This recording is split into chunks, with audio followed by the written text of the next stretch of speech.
Hello, everyone, and welcome back to Cyrus Webb Presents. I'm your host, Cyrus Webb. So glad you guys could join us once again. For those tuning in on Facebook, LinkedIn, YouTube, and on X, we're glad you all can be with us today. We're about to bring in our friends over on Amazon as well, so we can get into today's program. We have a great guest that's joining us for the first time here on Amazon Live to talk about his book that's getting a lot of buzz, and rightly so.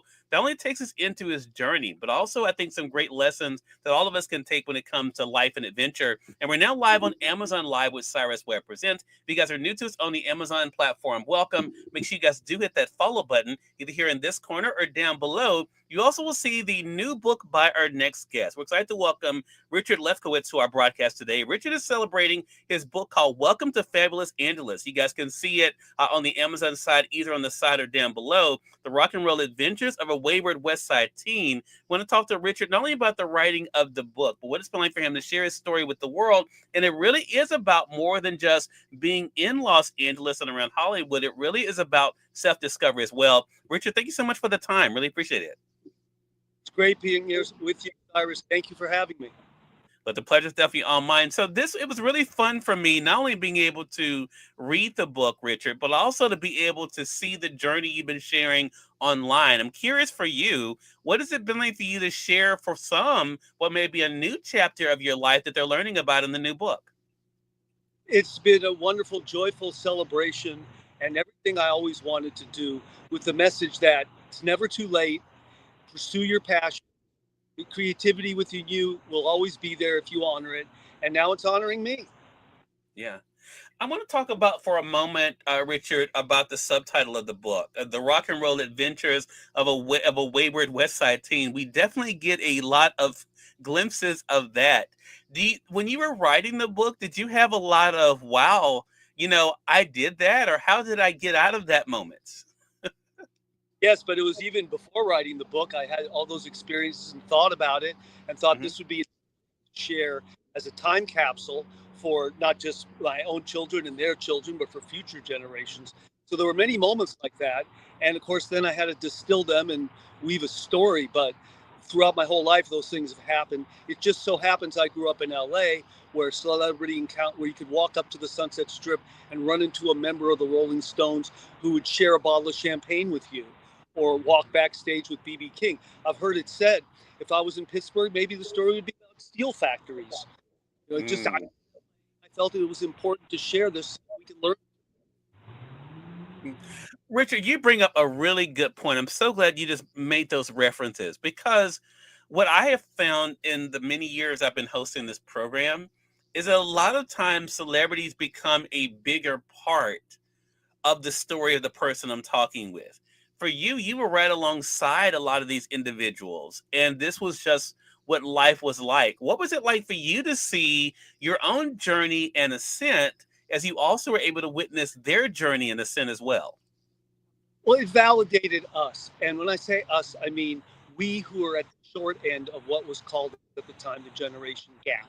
So Mhm. I wasn't particularly validated in my own creative needs or my own independence at home. So when we were able to just walk backstage and sit with BB King and have him treat us like a normal person, even though we were only 14 years old, or go to a hotel called the Continental Hyatt House, which the rockers call the Riot House, and sit on the rooftop pool area patio with Led Zeppelin and watch them engage in revelry they could not do in chilly old England. These things made us believe in ourselves and in the world around us. Yeah. So let's go back then to the why of this, because I think, again, for people looking at you today in 2025, Richard, they would not have any clue of some of the things that you have done in your life and the experiences you had. Talk to us about that audience, because for you and I, we're just kind of connecting, right? But we're doing so around this book where I now know all of these things because you wrote about them. What has it been like for you to have people who know you now learn about some of these things that you write about in the book? It was very personal, so I had to get over that right away. But that's the Okay. whole point that you picked up on, Cyrus, is that we all come from a certain place in time. Mine was Right. very psychedelic new age. It was filled with optimism and idealism, and even the architecture in Los Angeles with the Googie architecture. It was the space age. That architecture had arrows and sunbursts and spaceships and car washes and gas stations. All looked like it was 100 years in the future. So Mhm. for me, out of that era, it's a completely different time. I'm glad you picked up on that. Now nobody would know if it's Yeah. not on me and to share my journey. What happens? They'll remember the past, will be condemned to repeat its mistakes. My question is, having had those experiences, as a train goes by here in beautiful traffic on the way back to Raleigh, Yeah. and I'm here at 100 years old, and it's just all about that. It's historical remembrance, and I'm putting it out there to say, what can we learn? How can we become better people and rekindle that idealism and optimism that we saw in the psychedelic 70s? Mm. So, Richard, I want to ask you a question. Again, I don't know the answer to this, but just as a reader, a question that came up for myself. Because I think, again, I travel to Los Angeles for work. People come to places like Los Angeles and New York sometimes looking for something better. What I took away from Welcome to Fabulous Angeles, though, is that you were just trying to be better. Do you found that that was part of the journey for you, that it really wasn't about being famous or known for you because you lived there? It really just about being validated and feeling seen and like you had some type of purpose. Exactly, but this is a hotbed of creativity. So having Yeah. had my wanting to play guitar, couldn't help but write songs and write Hmm. stories. Be in a community, and while Los Angeles is very sprawled out, the West Side area is pretty contained, and Hollywood is very close by, 5 minutes away. To be part of that, everybody's creative, and in some ways it held me back because I thought, well, everybody's writing a book in LA. Everybody, if they're not, then they're writing a screenplay. If they're not writing a Hmm. screenplay, they're trying to be an actor. And so, in a sense, that turned me off from it. But so it could work either way. But to be a creativity, it's our hometown industry. So Yeah. that's I'm here. It's a dream factory. Doesn't mean that most of those dreams might not get shattered. But for me, growing up, it made me crave it even more, and it makes me even prouder and more joyful that I could bring it out at a time like this when I'm in my 60s, and I can say, "Wow, it's never too late." Yeah, it's never too late. And I think, again, what is so interesting too is that it's your story is one that, yes, there's entertainment involved, right? But it really is in many ways a coming into story, alongside being a coming of age story. When did you decide, Richard, that it was time for you to share your story? I decided that decades ago, but of course, the Okay.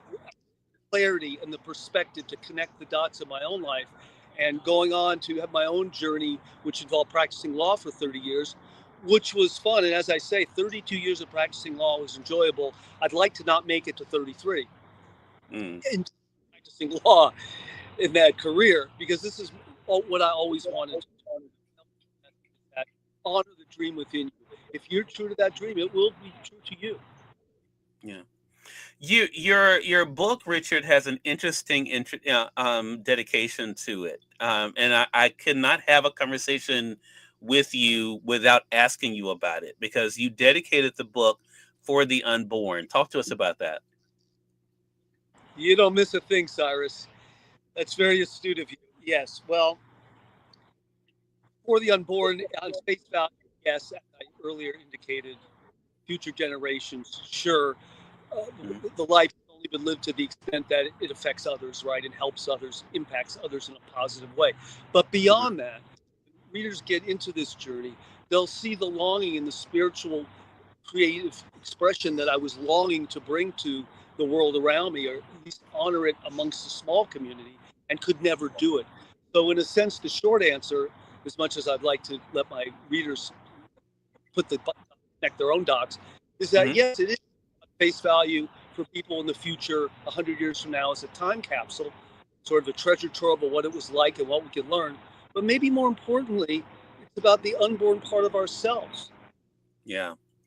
Yeah, and that's what I want to ask you about next. And I appreciate you guys over there on Facebook and on YouTube. If you guys have any questions or comments for Richard, make sure you guys put those in the chat. Also, those of you joining us on Amazon, keep in mind you can go ahead and get the book for yourself, either in print or the Kindle edition. You'll see it either here on this side of your screen or down below. And if you guys have any questions or comments for Richard, drop those in the chat. The chat is open. So, Richard, I want to talk to you about this part of the book too. For me, that I thought was really interesting because the universal aspect of it. Now, again, as I mentioned, I come to Los Angeles for work. I don't know if I didn't work in the industry I did, if Los Angeles would have been a place that I've ever visited or went to.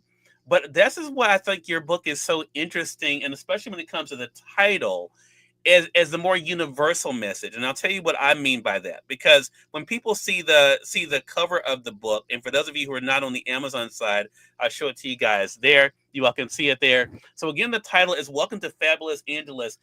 What I thought was so interesting when I got into it, Richard, was I think for everybody, one of the universal messages of the book is that you can be better. You can do better no matter where you may live. For you, yes, it was Los Angeles, but do you hope someone in Mississippi, like where I live, or in Ohio, look at themselves and think that they can be able to make their difference and make their mark no matter where they may be?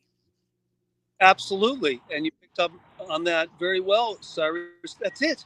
It's coming of age stories I've always liked. And of course, I think it's because I wanted to tell my own. So I've always gravitated to those sort of teen coming of age types of comedies or romance. And that's exactly what it is. So this is my story. Take whatever you will or won't out of it. If you're in Detroit, maybe it's about cars or Motown or whatever it may be. Mhm. Everybody's different. What are we here in this world to do? To share these journeys so that other people can get what they can or what they want. Maybe people will get nothing. Maybe it's nothing more than just a fun summer read or a Christmas Yeah, present. Maybe, right, but maybe stuff in there that was difficult to share. There's some very personal family intimate scenes, and I tried to right. be fair. And it's all my mission was truth. Wasn't There's no revenge. I'm not out to. My parents came out of the depression. Okay, they were not about to say go be a rock star. Hmm. They were concerned with the primary need of putting food on the table. And Right. I've passion. I understand that, and I would have been the same way. It's all about evolution, and in that whether you're in Hawaii or whether you're in London, it's different experience to share with the world. But in some senses, it's all the same. So true. So you've been on this tour with the book. Talk to us about that experience for you, because this is a new chapter, a new profession in many ways for you, Richard. What has that been like for you to put on this new hat and for people to embrace you now as a published author? I love it, and to me, it's not even. I mean, not to pick on your language, Cyrus. Not even putting on a new act. The way I see it is, I'm finally claiming what was always there, what I always wanted to do, and Oh, who I. So got it. the greatest act is I don't think I'm anywhere. I feel great. I don't think it's anywhere near being the back nine, as people in their 60s ever say. I don't feel that way. Ultimately, it's not up to me, but still, the journey has been the greatest one of my life, and you're a large part of it. And thank you for having me on here to explain. Mm. So, and I've noticed too, that you have been able to, I mean, the book, of course, has some great blurbs in it from people who have read the book. Was that a sigh of relief for you, Richard, to have people who have gotten to know you not only appreciate what you share, but also appreciate the lessons that they were able to take away from it? It's a great source of joy to see Hmm. others affected by something. Because writing, if you're a stand-up comedian, you get up at the club and you get feedback instantly. It's funny, it's Right. not. You're a writer. You know this. You sit in your room. And I didn't share this with anybody because I grew up in LA where everybody's writing something. So I shut my mouth to the grindstone. Talk about my memoir. I just did the work. And so to do that is oftentimes a very painstaking, lonely process. And to be personal about it and to be honest and to really contemplate and reflect on what this could mean to somebody else. Sure, that's where it's at. So absolutely, this is the best chapter there has been, and the only thing that will be better is the one after it, and that'll be the next book. Okay. Well, that leads me to what I was curious about, because the other great thing about where you live, Richard, is that you do know people. Would you like to see this book being brought to life for us to be able to see as well? I get that. I get the cinematic quality to it a lot. Even in its early stages, when I went to Boulder, Colorado, to Naropa University, the Jack Kerouac School of Disembodied Poetics, and I got a lot of that. This is a Scorsese movie from the '70s type of feedback. I will leave that up to the cosmos. My job is to be here with you today and to do the next thing. And if it can affect and help and try to make this world heal in some place, bring a little light into the darkness we're in, great. Yeah. That's a very diplomatic answer, Richard. I like it. I think so yeah, but I think it's hard not to read this and to again see because there's so much action, there's so much movement, right, in the book, and I think what I could almost visualize certain parts of it, and I think again with Los Angeles being one of the characters in the story, and I think that's the interesting thing for me too because I didn't know what to expect, quite honestly, when I began it. So to see it really being almost your co-star, that you being the star of the story, and I think that again is a great reminder for all of us, and no matter where we live, that we can be the star of our own story. Really, it's about claiming that. And that's what we were able to see you be able to do. Again, everyone, Richard Lefkowitz has been our guest. The book is Welcome to Fabulous Angeles. The subtitle is The Rock and Roll Adventures of a Wayward West Side Teen. You all can get the book in print as well as a Kindle edition. And you've been doing a lot of press for this book, Richard, as well. How can our audience stay connected with you? Probably the best way is to go to fabulousangeles.com. There's links galore on the website. There's all kinds of interesting content. There's concert film reviews, and there's the blog. There's a song of the week. We've got it fully loaded. Of course, there's a buy page, and Mhm. Facebook. There's the Fabulous Angeles account. That's Facebook and Instagram. We're building that account too. So we're active on social media. Website fabulousangeles.com would be the best way. Love it. Richard, thank you so much for spending some time with us today. Really appreciate it. Looking forward to our next chat together. Appreciate the opportunity, Cyrus. Thanks, and I hope your next journey into LA is a great one. Thank you. I appreciate that. And we thank your audience for tuning in to another great segment of Cyrus Webb Presents. Until next time, you all make it a great one. We'll talk to you soon. Take care.